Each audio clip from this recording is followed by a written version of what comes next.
आज चाहिँ हामी ट्रान्सपोर्टेसन इन्जिनियरिङको एक्स्ट्रा वाइडनिङ भन्ने टपिकको बारेमा हेर्दैछौँ। क्वेसनमा चाहिँ हामीलाई एक्स्ट्रा वाइडनिङको डिफिनेसन र यसको एक्सप्रेसन डिराइभ गर्न भनेर चाहिँ हामीलाई बोर्ड इक्जाममा सोधिरहेको हुन्छ। सो यसको डिफिनेसन हेरौँ। It is the additional amount of space that is added to road or highway to improve its capacity and safety. जुन रोडको नर्मल विथ हुन्छ त्यसमा चाहिँ additional amount of space add गरेर सेफ्टी र क्यापेसिटी इम्प्रुभ गर्नु नै एक्स्ट्रा वाइडनिङ हो। जस्तै यो रोडको क्यारिज वे हो र यसको एउटा सर्टेन विथ छ र यसमा हामीहरूले एक्स्ट्रा जुन एमाउन्ट अफ स्पेस एड गर्छौँ यो नै हामीहरूको एक्स्ट्रा वाइडनिङ भयो। It refers to the additional width of the carriageway that is required of curved section of road than required with on straight alignment। हामीले extra वाइडनिङ चाहिँ 2 रिजन्सको कारणले add गर्छौँ। First भयो अफ ट्र्याकिङ जुन भनेको mechanical aspect भयो र second भनेको चाहिँ साइकोलोजिकल एस्पेक्ट भयो। यसलाई चाहिँ दुईटा एस्पेक्टबाट एनालाइज गर्न सकिन्छ। सो फर्स्टमा चाहिँ हामीहरू मेकानिकल वाइडनिङ डिराइभ गरौँ।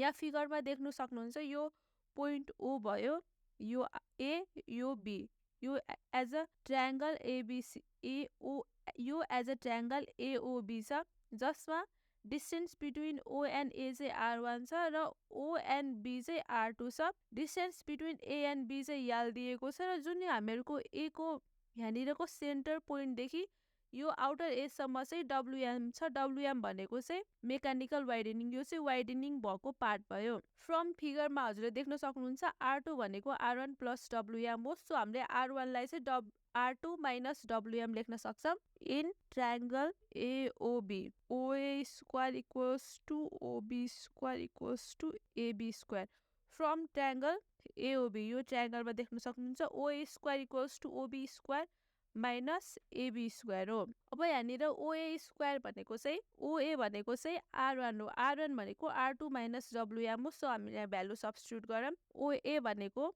R1 को स्क्वायर इक्वल्स टु ओबी भनेको R2 को स्क्वायर माइनस एबी भनेको यल को स्क्वायर। यहाँ अब R1 भनेको R2 माइनस डब्लुएम छ, डब्लुएम भनेको चाहिँ मेकानिकल वाइडनिङ। हामीलाई चाहिँ यहाँनिर चाहिँ डब्लुएम नै क्यालकुलेट गर्नुपर्छ।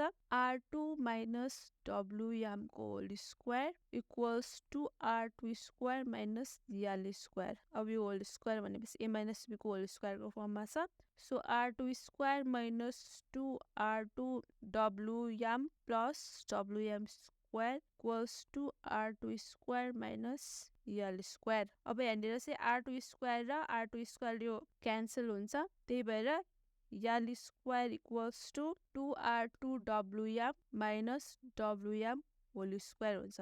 अब यहाँनिरबाट चाहिँ हामीले डब्लुएम कमन लिन सक्छौँ। कमन लिँदाखेरि चाहिँ 2R2 माइनस डब्लुएम आयो। अब यो एक्सप्रेसनबाट चाहिँ हामीले डब्लुएम निकाल्न सक्छौँ। Therefore WM equals to L square by 2R2 minus WM. यो हाम्रो एक्सप्रेसन आयो। Taking R2 equals to R1 equals to R mean radius of curve and WM is very small compared to R. Therefore, WM equals to L square by 2R. यहाँ WM लाई चाहिँ हामीले धेरै small भनेर यो पार्टलाई neglect गर्यौं र R2, R1 र R इक्वल हुन्छ भनेर चाहिँ WM equals to L square by 2R निकाल्यौं। अब चाहिँ यो चाहिँ सिंगल लेनको लागि भयो। यदि चाहिँ यो मल्टी लेनको बाटो 2-3 लेनको बाटो भएको भए चाहिँ फर्मुला चाहिँ for multi lanes WM equals to N L square by 2R।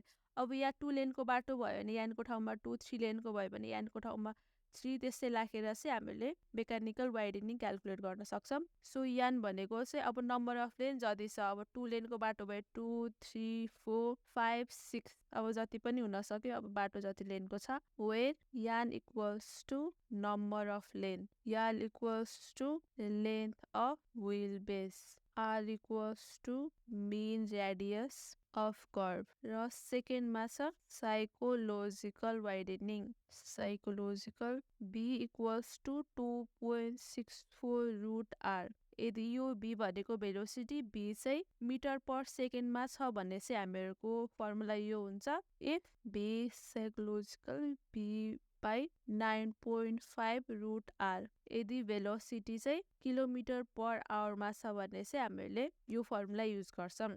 Extra वाइडनिङको चाहिँ हामीलाई न्युमेरिकल सोधिरहेको हुन्छ। नर्मली चाहिँ हामीले एक्स्ट्रा वाइडनिङको फर्मुला चाहिँ ट्रान्जिसन कर्भ क्याल्कुलेट गर्दाखेरि चाहिँ हामीले त्यहाँनिर पनि युज गरिरहेको हुन्छ। सो देयरफोर हामीहरूको टोटल एक्स्ट्रा वाइडनिङको फर्मुला चाहिँ टोटल एक्स्ट्रा वाइडनिङ WE चाहिँ N L square by 2R plus V by root over 2.64 root R चाहिँ हामीहरूको एक्स्ट्रा वाइडनिङको फर्मुला यो हुन्छ। सो हामीले इक्जाममा सोधेपछि चाहिँ हामीले यहीसम्म नै डिराइभ गर्नुपर्छ। सुरुमा मेकानिकल वाइडनिङ देखाएर अनि त्यसपछि साइकोलोजिकल देखाएर अनि दुवैलाई सम गरेर चाहिँ टोटल एक्स्ट्रा वाइडनिङ क्याल्कुलेट गर्नुपर्छ।